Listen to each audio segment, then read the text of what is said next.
Salmo Kapitulo 74. Pag-ampo alang sa nasudnong kaluwasan. Nganong gisalikway mo man kami, O Dios? Mapungot ka ba sa imong mga karnero hangtod sa kahangturan? Hinumdumi ang katawhan nga imong gipili kaniadto o gilukat mo gikan sa kaulipnan aron mahimo nga imong katawhan. Hinumdumi ang bukid sa Sion nga imong gipuy-an.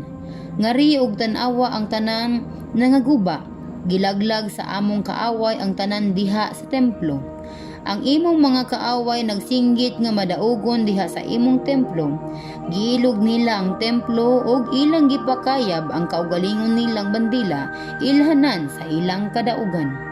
Sama sila sa mga mamumutol og kahoy, sa ilang pagpangguba pinaagi sa wasay o gilumpag nila pinaagi sa atsa og martilyo ang kahoy nga may dibuho. Gisunog nila ang imong templo, gipanamastamasan nila ang imong pinoy-anan o giguba nila ang tanan. Mihukom sila sa paglaglag kanamo sa hingpit o gisunog nila ang tanang tigumanan sa katawan sa Dios sa tanang dapit sa nasod. Nangahanaw ang tanan namong bala ang simbolo.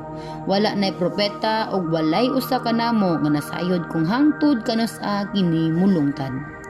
Hangtod kanos ba o Dios magbiay-biay kanimo ang among mga kaaway?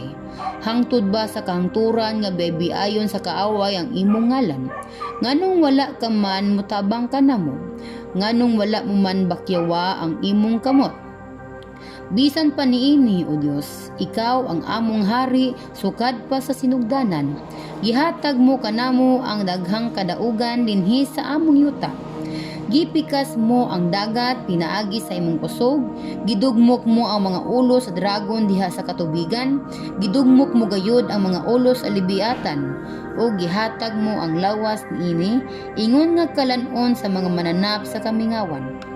Gipadagay-day mo ang mga tubod ug mga sapa, gipahubas mo ang mga suba, gibuhat mo ang adlaw ug ang gabii, gipahimutang mo ang bulan, ang kabituunan ug ang adlaw diha sa ilang dapit. Gibutangan mo mga utlanan ang kalibutan ug gihimo mo ang ting-init ug ang ting-tugnaw.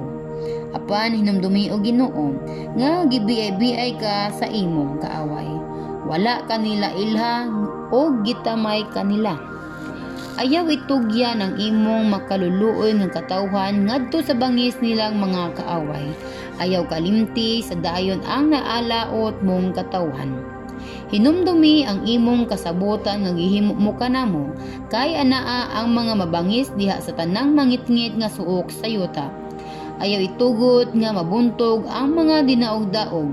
Himuang nga ang mga kabos og timawa magdayig sa imong ngalan. Lihok na, O Dios, og labani ang imong baruganan.